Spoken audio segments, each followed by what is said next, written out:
Me and you are determined to see things differently. What we see is a form of vengeance. We can escape from this world by giving up attack thoughts. We do not perceive our own best interests, and we do not know what anything is for. What's good, fam? We made it to lesson 55 of A Course in Miracles. Today, we are going to be reviewing lessons 21 through 25. So let's dive straight in today. You got the book, pull up, and you already know where to go. And if you don't got the book, then the PDF is in the description. And it's so much more powerful when we read this together and look at the words together, because although you can hear me repeating these words, by you looking at the words and feeling the intention that was embedded behind these words, you not only just hear them, but you allow them to become a part of you and wake you up. It's a very powerful thing going on beneath the surface. So let's go ahead and dive straight in. We're going to begin with idea 21. 21. I am determined to see things differently. What I see now are but signs of disease, disaster, and death. This cannot be what God created for His beloved Son, me and you. The very fact that I see such things is proof that I do not understand God. Therefore, I also do not understand His Son. Me and you, we don't understand ourselves. What I see tells me that I do not know who I am. I am determined to see the witnesses to the truth in me rather than those which show me an illusion of myself. Beautiful. Let's continue. Lesson 22. What I see is a form of vengeance. The world I see is hardly the representation of loving thoughts. It is a picture of attack on everything by everything. It is anything but a reflection of the love of God and the love of His Son. It is my own attack thoughts that give rise to this picture. My loving thoughts will save me from this perception of the world and give me the peace God intended me to have. 23. I can escape from this world by giving up attack thoughts. Herein lies salvation, and nowhere else. Without attack thoughts, I could not see a world of attack. As forgiveness allows love to return to my awareness, I will see a world of peace and safety and joy. And it is this I choose to see in place of what I look on now. One more time. I can escape from this world by giving up my attack thoughts. Now, let's go ahead and pause for a little bit. I want to talk about this. This lesson 23 was one of the ones that hit me the most whenever I was beginning this course, because we don't understand anything we see, lesson 3, because we have given everything we see all the meaning it has for us, which is lesson 2, when really nothing we see means anything. And I say that to say this gave me a shift in perception, because what me and you are doing whenever we look at someone else and we are judging them and we are seeing the bad in them, or we are envying them, or we are feeling jealous towards them, or not only them, but a situation in our life that we are feeling fear about, or we are overthinking about what may happen the next few minutes or sometime in the future, because we think that it's going to be like the past where we perceived that we made a mistake. All these insane thoughts are going on in our minds, and any form that the insanity may take is an attack upon ourselves. And that's very good to know, because me and you, who are children of God, who created us by extending himself. Pure positive source energy extended itself to create me and you, and cannot give what it does not have. God cannot extend what he is not. God cannot give what he does not have. If I do not have any bread to give you, if you're my neighbor and you're like knocking on the door and you asked for bread and I have no bread, I cannot give you no bread. God does not have no fear whatsoever. God is love, light, eternal, perfection, omnipresent, all that is. And God created us by extending himself, meaning he gave me and you what he had, which is all of those attributes I just mentioned, meaning me and you are very similar to that which we call God, because we are created in the image of God, and that is not arrogant.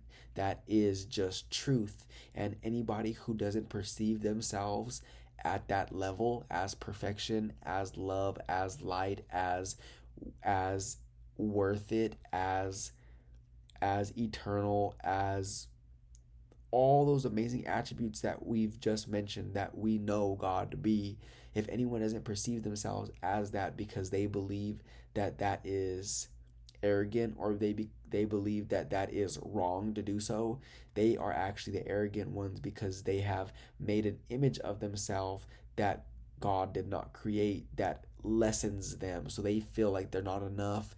They feel like they're lacking something in this world. They feel like they don't have enough, when really all of those are furthest from the truth. And believing that about yourself is what's arrogant, because you are seeing yourself as something other than what God created, meaning you believe that you can change what God created, and that is not so. So be glad that me and you are created in the image of the greatest ever, because that makes us one with and a part of the greatest ever, and not in a way that makes me and you better than anyone else or less than anyone else. Me and you are all created equally. Me and you and every single person in this world are all the same essence. We are all the same at the very core of our being.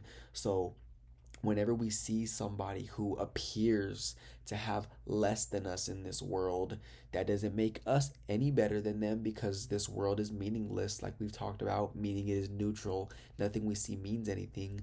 Or whenever we see somebody who appears to have more than us in material possessions or relationships or whatever it is, they are the very same as us, and we are the very same as them at the very core of our being. And nothing in this world attaining more cannot make you more of a perfect being, because the things of this world again are neutral, meaningless, and we have given everything we see all the meaning it has for us. So be glad that we are all one. Me and you and everybody we know are all one, and we are perfect. We are created in the image of God, and we can escape the world that we see right now by giving up our attack thoughts.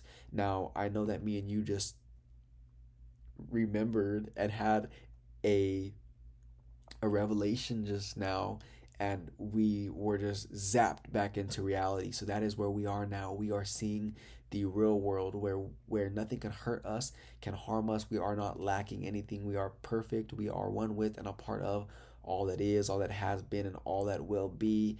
And this world, and including this body, is neutral, does not mean anything, and it is not who you are. This body is not who you are, and this world is not where you are. It is a reflection of where you think you are. So knowing that, we are awake because we see everything as it really is.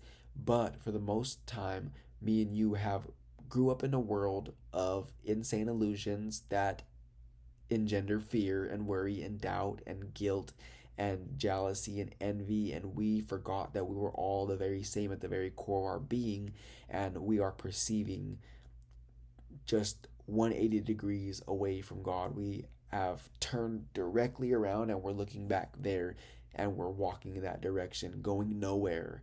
And we are attacking ourselves in that moment when we are asleep and seeing a fearful world, identifying with this body, identifying with the ego, identifying with the self that we have made apart from God, that we believe that we are, and we believe that we have to go walk around with that image of ourselves around the world, presenting that image to ourselves to protect us from who knows what.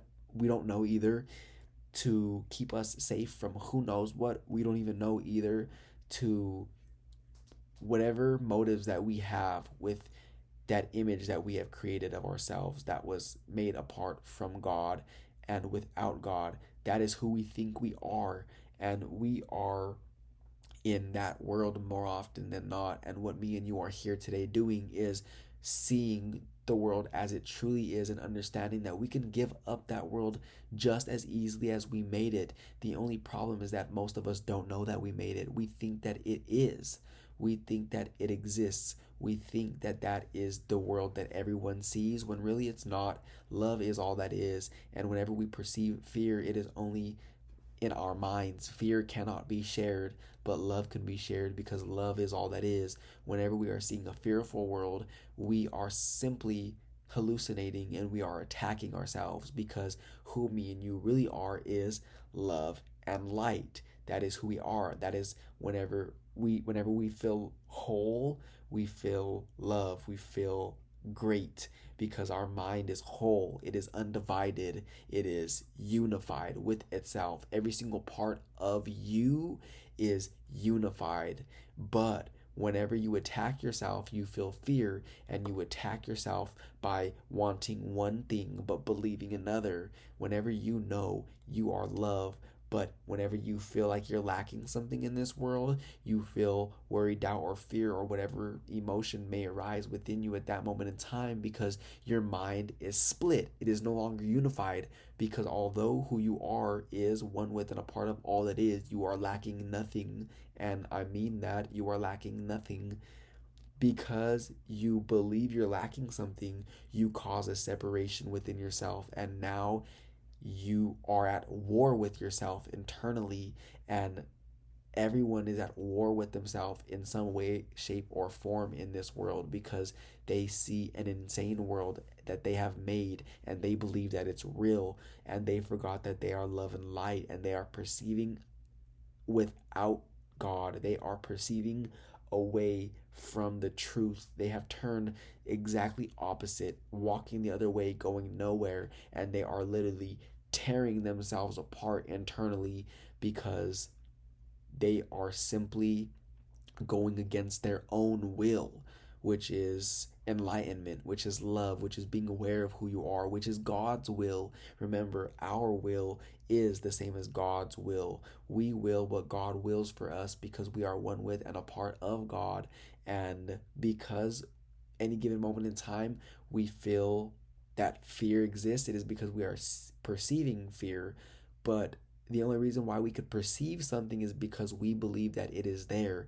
We have the fearful glasses on, and we can't see anything other than what that color tint is. Meaning, if I have brown shaded glasses on, or blue shaded glasses on, or red shaded glasses on, the outside world is going to appear to be the same color as those tints, when really, if we were to remove that perception and view life as it really is, there would be no color. It would be love and light.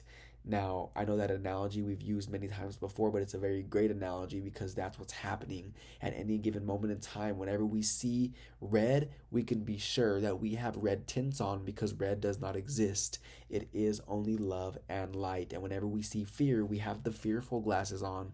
We have the worry, the doubtful glasses on. We have the ego glasses on, and we are currently perceiving with the false image of ourselves that we made, and we believe that we are it. And then we take action wearing the red glasses, and we take action as if we were red. We take action, we talk as if we were living in the red world. We speak as if we were in the fear world. We talk to people as if we were in the fear world, because we only see red, because we are wearing the red tinted frames.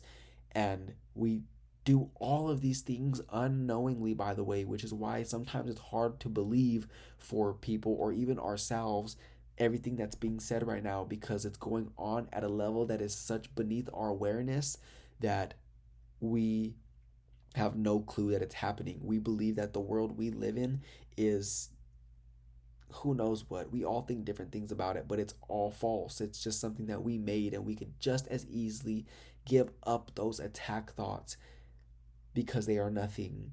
They are of our own making. The world actually contains no fear, because this world is as God created it, and God created only like himself, meaning love and light. God only gives what he has, which is only love and light, and any attribute of expansion may take. Now, remember, me and you are created in the likeness and image of God. Therefore, we are all those attributes as well. But whenever we treat somebody or we do something without love, let's just say we get angry at somebody, or we harm somebody, or we steal from someone, or we lie to someone, or whatever the case may be, remember, me and you are like God, and we create like God, meaning we cannot give what we do not have, which means we only have love. But because we gave someone fear or judgment, that must mean that we believe judgment exists within us somewhere, and we project it out there to make ourselves believe that we're no longer the problem. And we're doing this unknowingly, by the way, so you're gonna have to trust me on this one. But judgment and worry and doubt and fear do not exist. It's something that we've made. But because we made those in our minds, we at the very core of our being know that we are as God created us, but we project all the junk that we have made in our minds to feel like we got rid of the problem. Now it's out there. It's that person's fault. It's them. They're the reason why I'm living this. But it's okay though, because I'm a victim of the world I see. I am the one who is being attacked right now. When really you projected the attack out there, and now you perceive the attack coming back at you. And this is what's happening beneath our level of awareness, but it is what's happening. We are attacking ourselves, and we can escape from this world that we made by giving up our attack thoughts, and once again thinking thoughts of love, which is all that is, which is what God created, which is love, which is light. That's who we really are. And when we think these thoughts in this state of mind, we are awake, because we are thinking, we are being as we are created to be, we are feeling good as a result of that.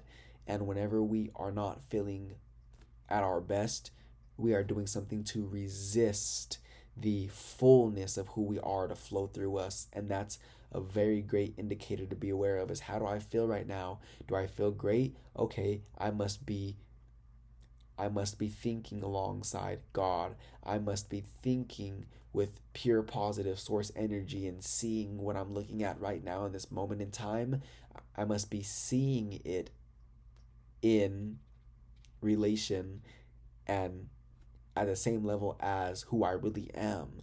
But whenever I am looking at this person and I am looking at them in opposition to how God sees them, I am going to tear myself apart internally, because I am attacking myself, because that person that I'm looking at is also me, because you and me are the same at the very core of our being. Although we may appear different in these bodies and we may appear separate in these bodies are a part of the world of illusion. This is not who you are. Do not get it twisted. This is just an avatar that you are using as a learning device. It is a tool. It is temporary. It is not who you are. Again, it is not who you are. So whenever we see someone else as other than we are seeing their body. Therefore, we are perceiving with the illusion glasses on. Therefore, we're going to take action from the illusion, and it's just going to perpetuate all the fear that we are trying to escape from. And we don't really have to escape anything, because fear does not exist, but we have to escape from our minds, because our minds is what is causing us to perceive fearfully. And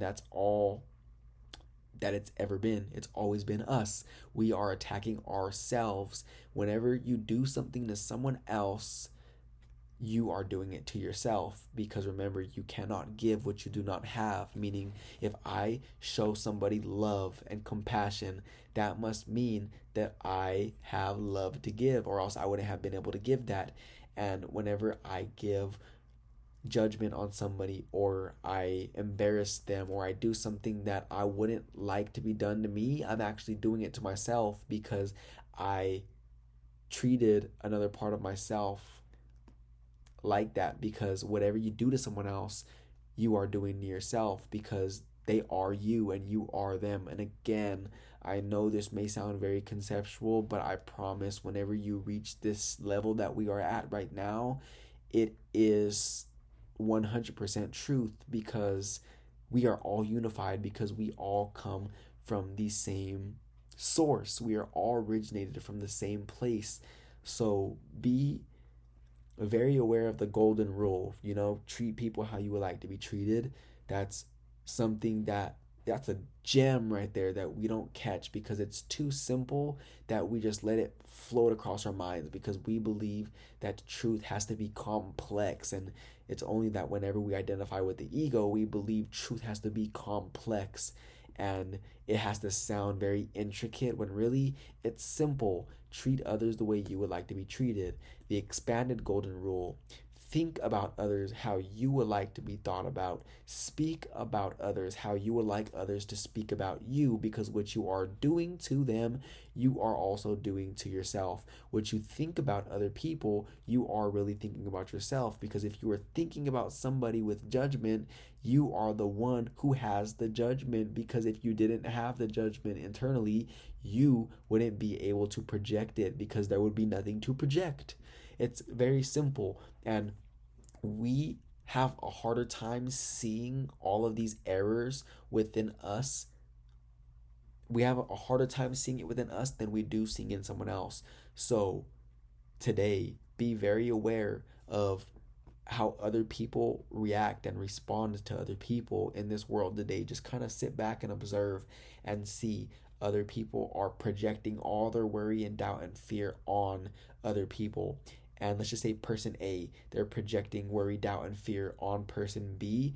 They wouldn't be able to think those lackful, worrisome, fearful thoughts of person B if they didn't think about themselves like that to begin with, which is why it's always good to show people compassion, first of all, because they are love and light just as you are. They are literally you at the very core of their being. But we all forgot this because we appear to be different and separate and disconnected because of these bodies and the differences that we appear to be there.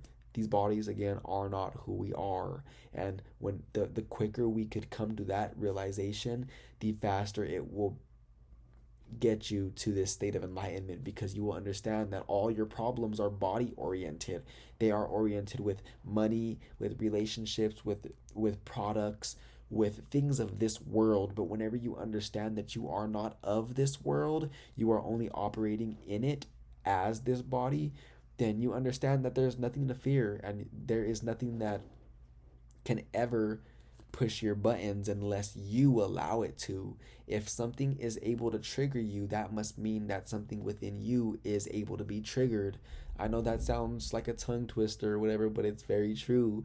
If somebody says something to me that makes me angry or causes an it causes an irrational and uncontrollable emotion to emerge forth from me, that means that they are able to trigger me.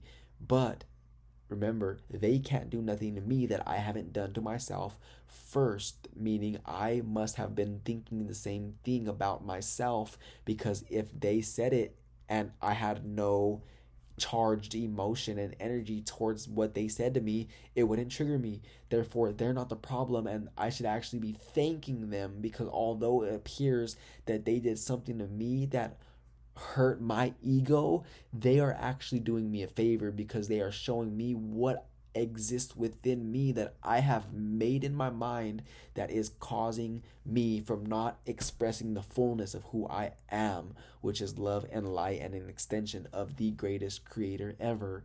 So be very grateful for anyone that pushes your buttons, because they are showing you something about yourself that needs to be healed. Because whenever you heal that part of yourself that you split in your mind, whenever you heal that part of yourself and you are unified and whole and undivided in your consciousness, in your being, and you are fully embodying who you really are, which is who God created you to be, when you are fully embodying that, there is nothing in this world that somebody could say, or there's nothing, no situation, circumstance, event that could occur that will cause you to have an uncontrollable and irrational emotion that could cause you to fall asleep, because you are undivided, you are whole, you are love, you are light, and there's nothing that can push your buttons because you have no buttons to push.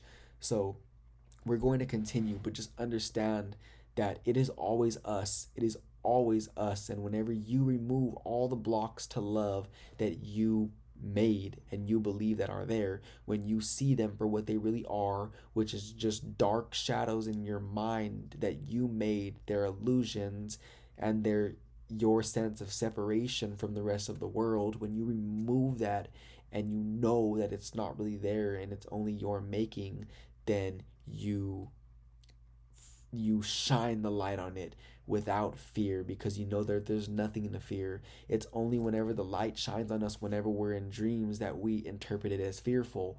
Think about it. If you had, let's just say you have your sibling over there, right? They're sleeping and they're dreaming and they're having a nightmare, and you get a light and you shine the light on their face to help wake them up, because they're in a dream, in a nightmare right now. That light that you shine on their eyes, they might actually interpret that light as fearful, because they are not in their right mind. They are having a bad dream, and everything in that dream they're going to interpret as the consciousness that they are operating from at that moment in time. Meaning, let's just use you for example. If you're sleeping and I shine a light on you and you're having a nightmare, you're most likely going to interpret that light as not help, but fear, because you are in a fearful state of mind. Same exact thing right now.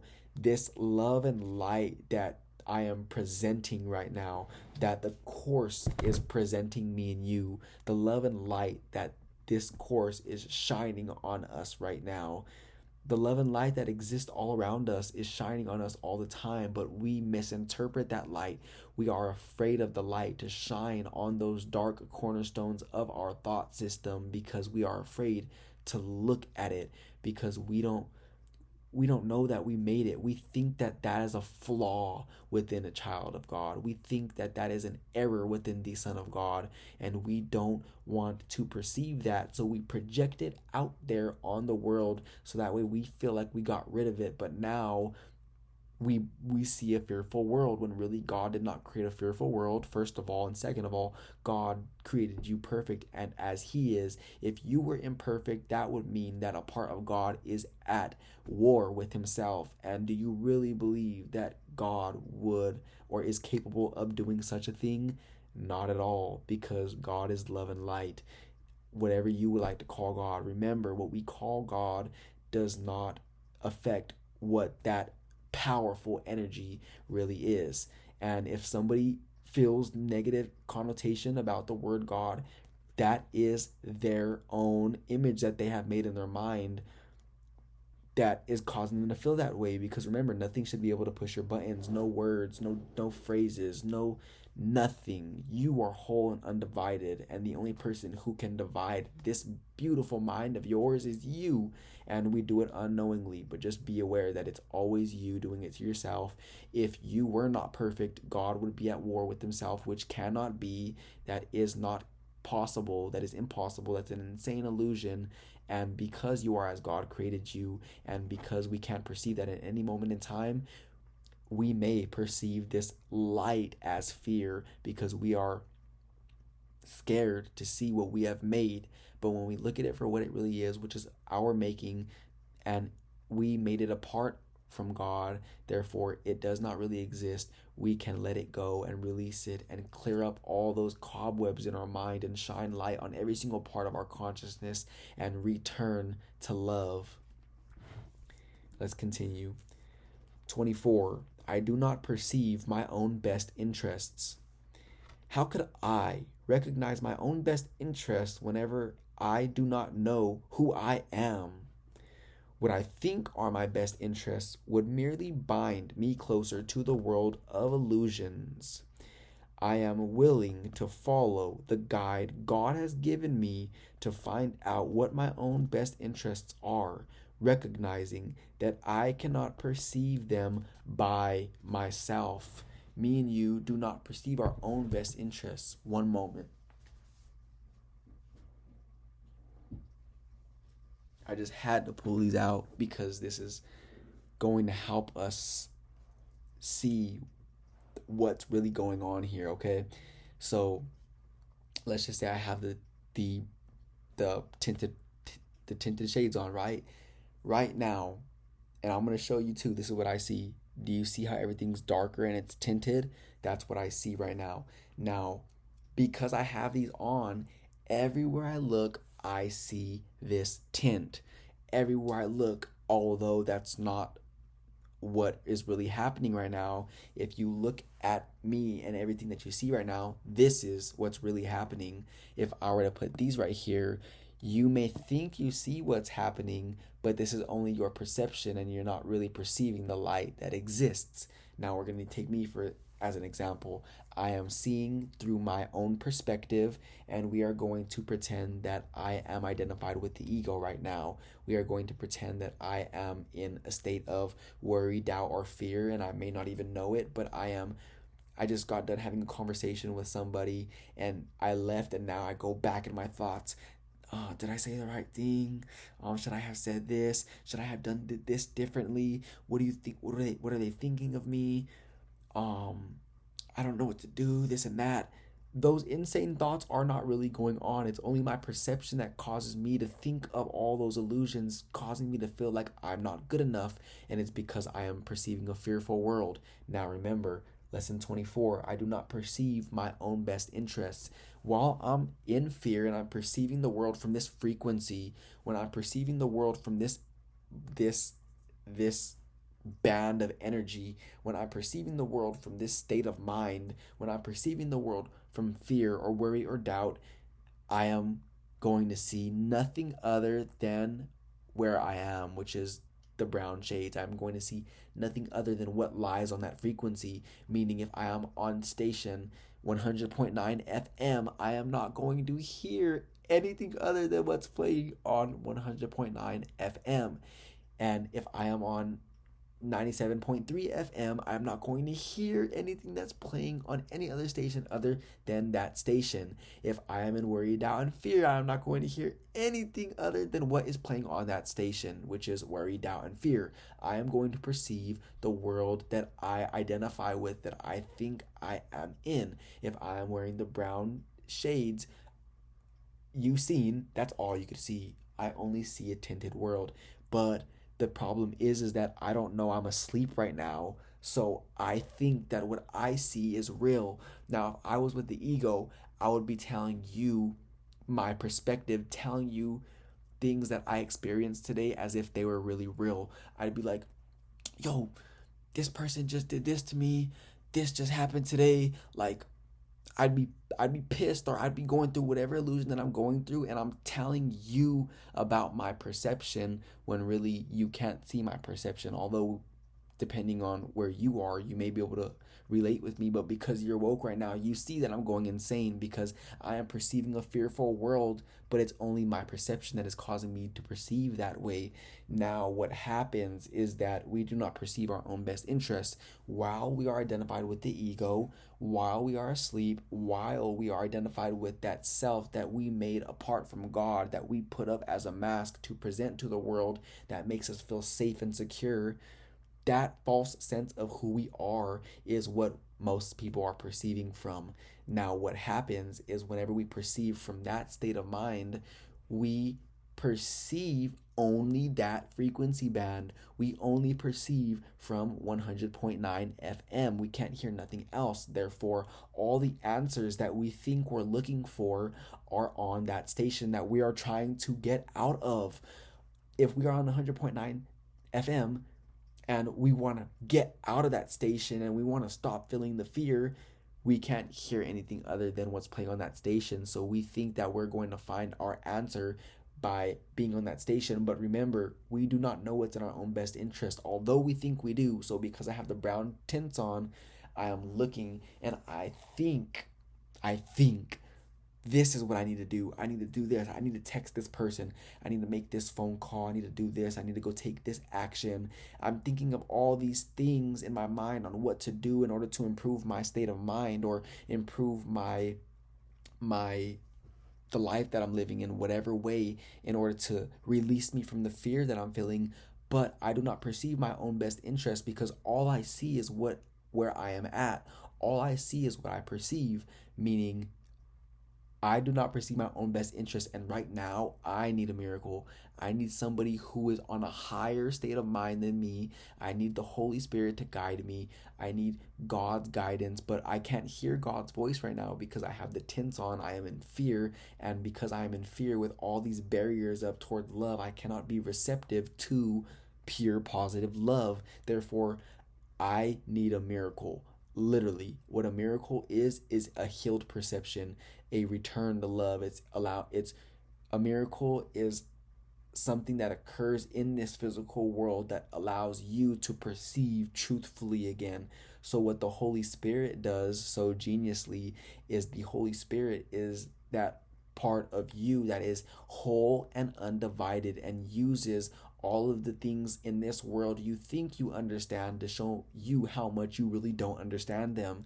So what the Holy Spirit does is uses analogies like the one I'm using right now with the glasses. The Holy Spirit, or whatever you want to call the Holy Spirit, is going to use things of this world to help you look at truth and help you understand truth by using what you understand already.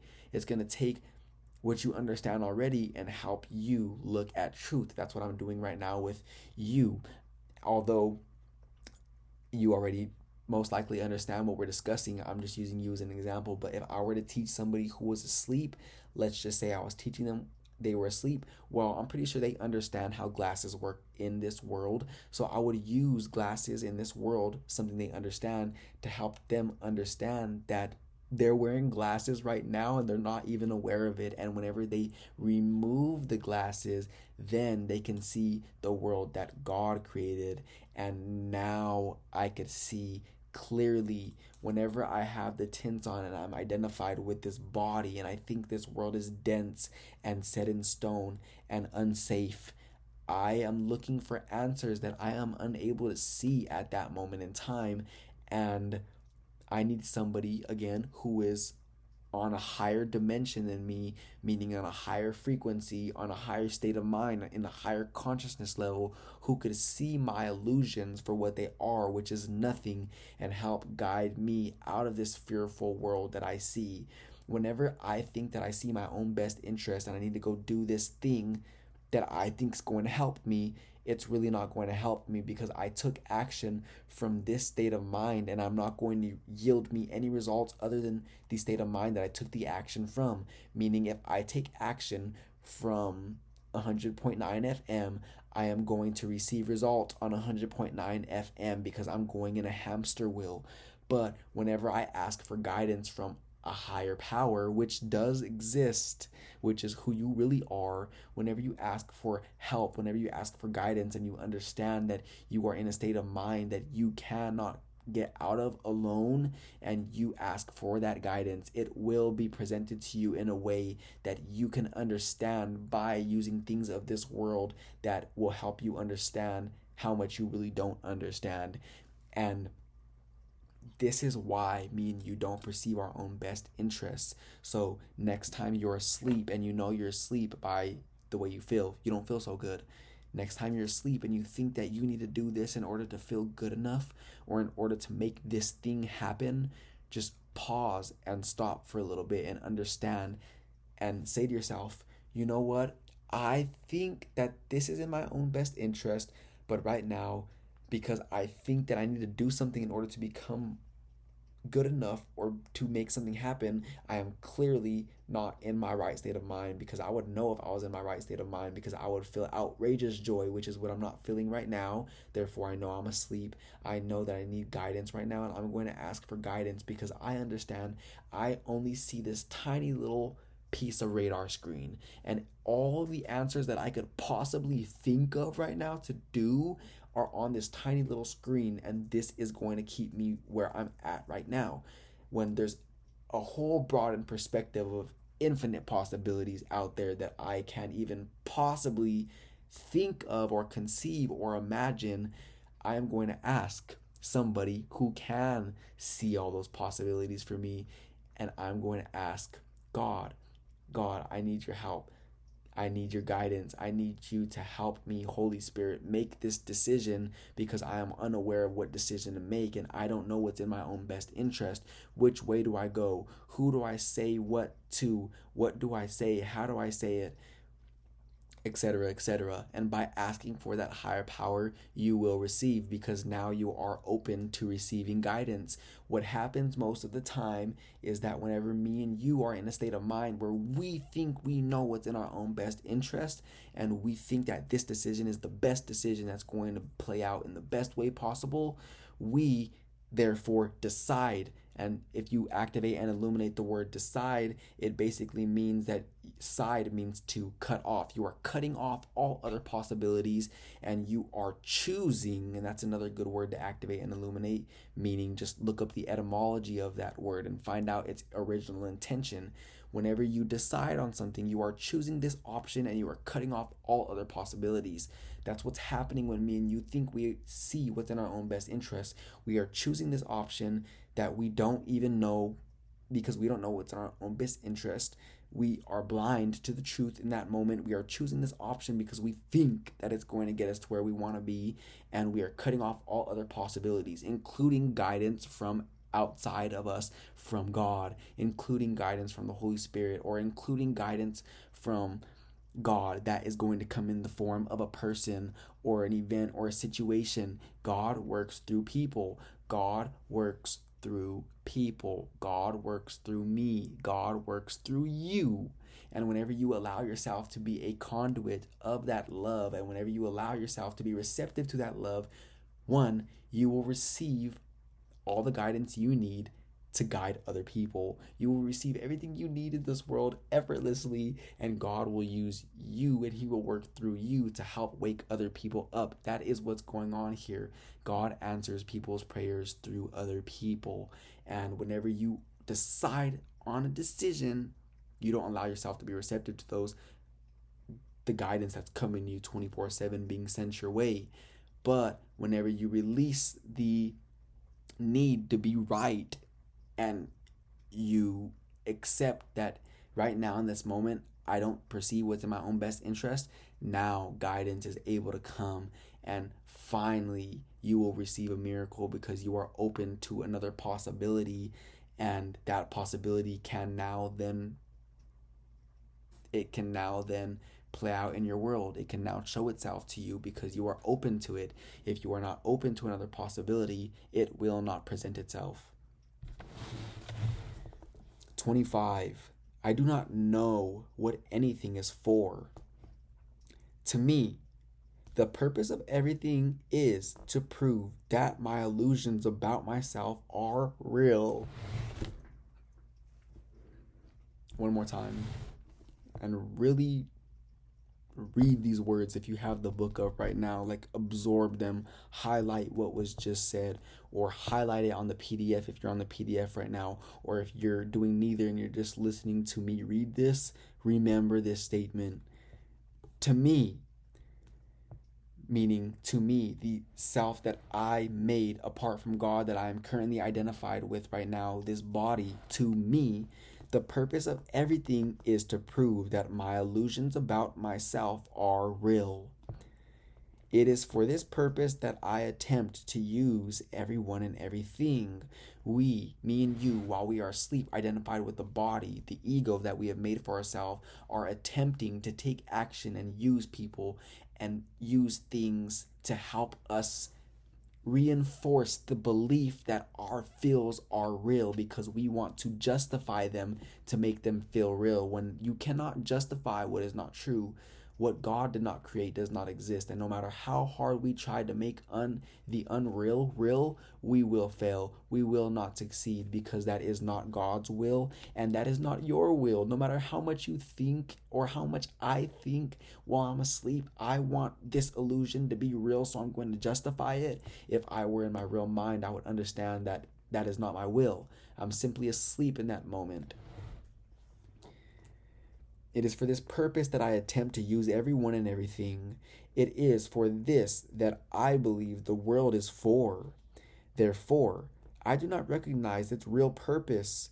The world has a beautiful purpose. It's God's love. God created this world and everything in it, and everything in it is reflecting back to you the essence of who you really are. It shares the universe with you, but we are making images in our mind, projecting those images over everyone and everything, and now we are saying, this is what this means, this is what this means, this is what this means, when really we gave it that meaning, and that's all we can see now, and we can't see what its true intention or purpose is for. Therefore, I do not recognize its real purpose, the purpose that God established. The purpose I have given the world has led to a frightening picture of it. Let me open my mind to the world's real purpose by withdrawing the one I have given it and learning the truth about it. Beautiful. One more time. Let me open my mind to the world's real purpose by withdrawing the one I have given it and learning the truth about it. Be open to other possibilities. This tiny little world that we live in, where we do the same thing every day. We are in this tiny little radar screen, and we think we know what's in our own best interest, and we are living in a meaningless world on a hamster wheel, doing the same thing over and over. That can all be given up in a flash, because God is waiting to show you love and light and the purpose that everything has an inherent value of. Everything in this world is used for the Holy Spirit's purpose, to show you how much you really don't understand and know. And it's good that we have had such long of a conversation today. There's one more thing that I do want to share with you, and this state of mind, I believe, got reinforced so much today in us because of our understanding of this information today. I'm going to repeat this. I wrote this today. I wrote this, and what we are going to do for this activity, it's going to be a fun activity. I'm going to say, repeat after me. Now, what's going to happen here is I'm going to read this line, and then you're going to repeat after me, and it would be most beneficial for you if you were to repeat it out loud. Repeat it out loud with your voice, with your speak it out loud, because words are powerful. Although you can just speak it in your mind, I promise you will receive the most benefit from this if you repeat the words out loud, because it will show you how much what is being said right now is accurate and true, and it's a great reminder. Now let's begin. Repeat after me. I do not understand anything I see. When I was a baby, I did not understand anything I seen. So I asked, what does this mean? The world around me replied, this is what this means, this is what this means, this is what this means.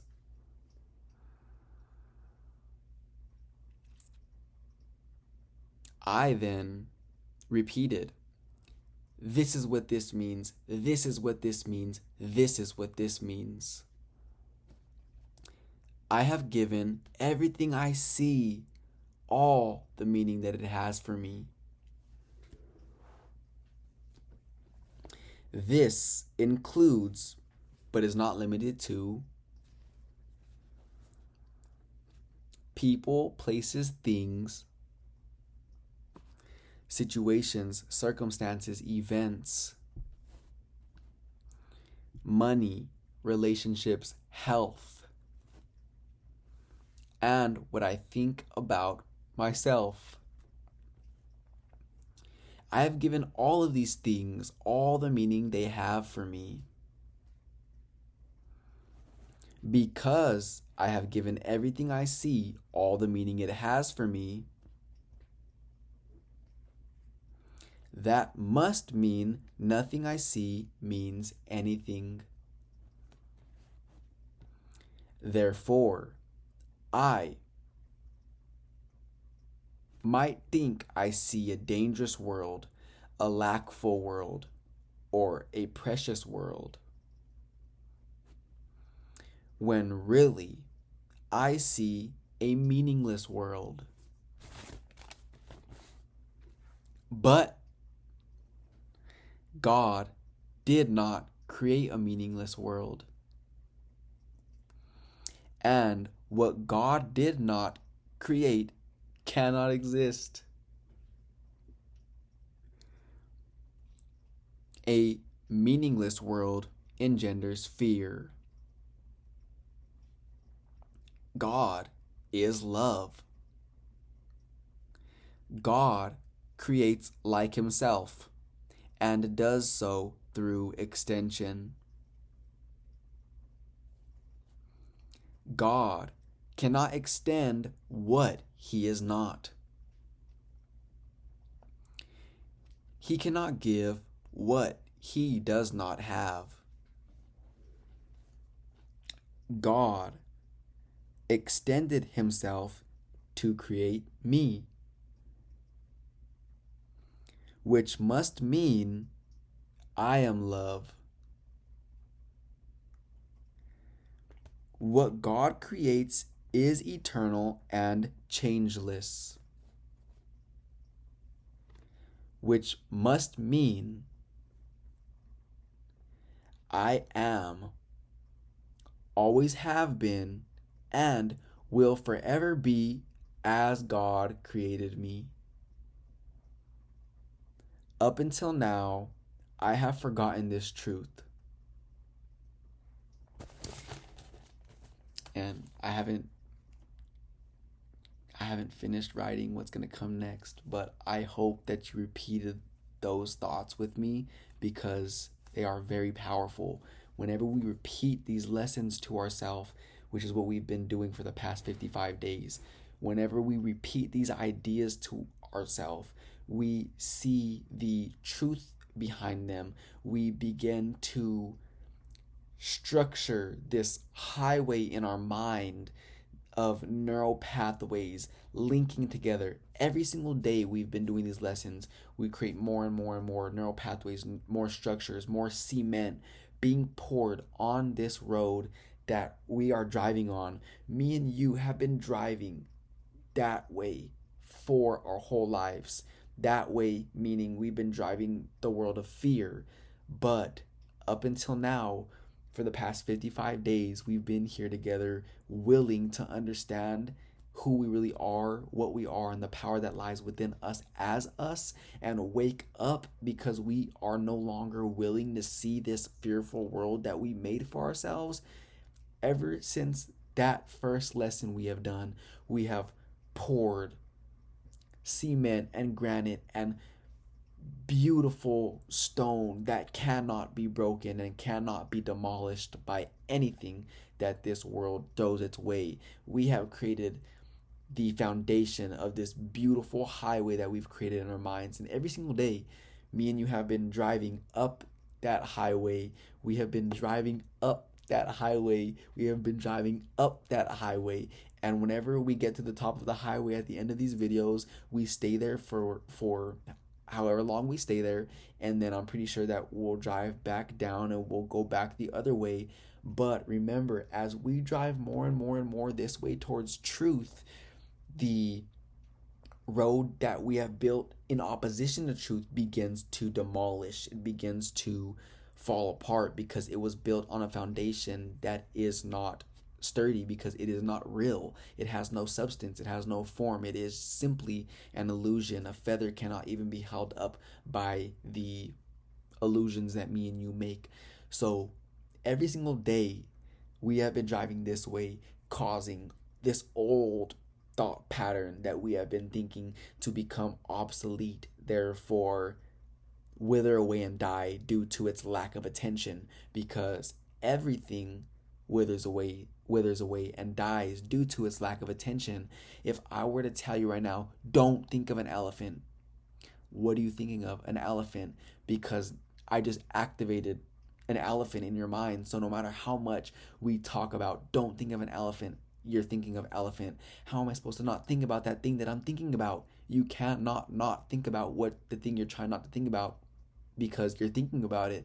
I activated elephant in your mind now, and it is not going to leave your mind until you do something about changing your attention towards an entirely different direction, and the thought of the elephant will wither away and die. Because let's just say we're talking about back the highway, okay?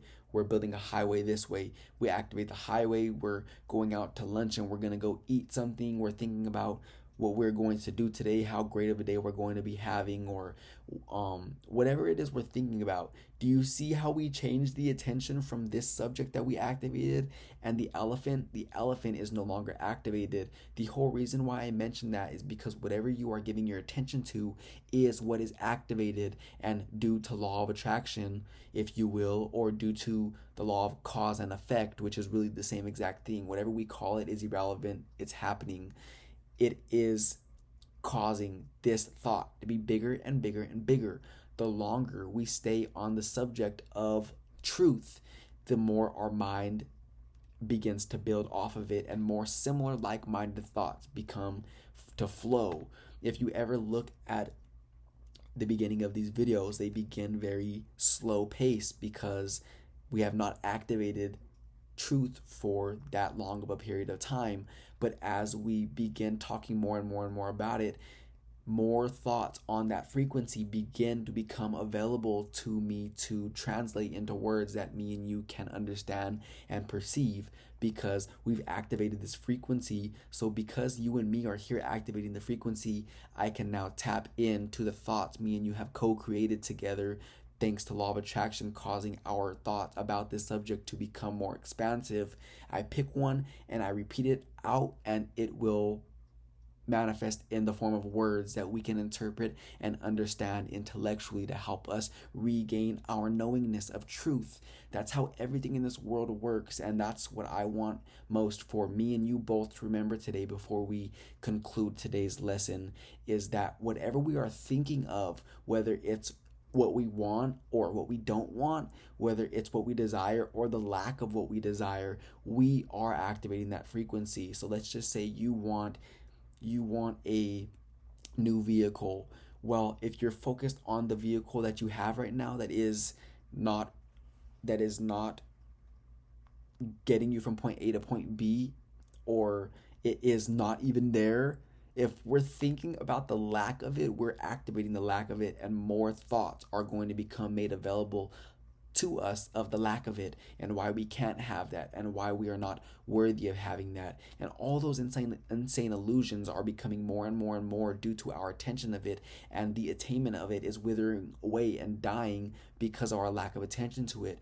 What our goal is today and forevermore is to focus on only what we desire, and what we desire first and foremost is to feel good and feel great and feel outrageous joy.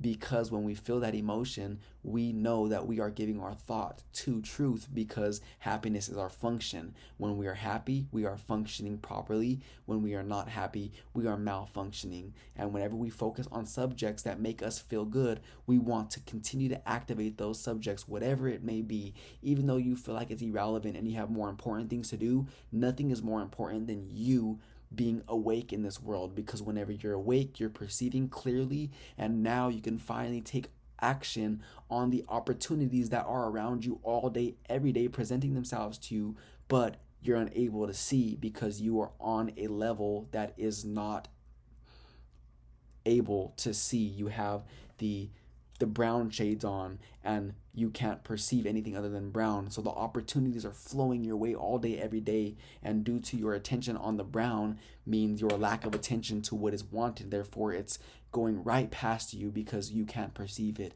I can't perceive it. But today, me and you are going to make our number one priority feeling outrageous joy. We are going to focus on those things that produce that emotion within us, because we are going to cultivate that emotion from within us. We need nothing outside of us. We focus on that. It gets bigger and bigger and bigger, therefore easier for us to tune into. And now we have just became the deliberate creators that we have always been, and not we have become, but we have remembered that we are these deliberate creators. We have been doing this our entire lives, but the wrong way, giving our attention to the lack of what we want or what we don't want, and getting more of that and not understanding why it's coming. Now that me and you know clearly who we are, which is as God created us, which is as God is, and we know that we are powerful creators because we are created in the image of the greatest creator. We know our power and we took it back today, and we will not forget, and we will continue to go throughout this life as we intended, with joy, with love, with laughter. And until tomorrow, I will see you again for lesson 56 of A Course in Miracles. I know that after today, we are not the same, and may we remain in this state of enlightenment forevermore.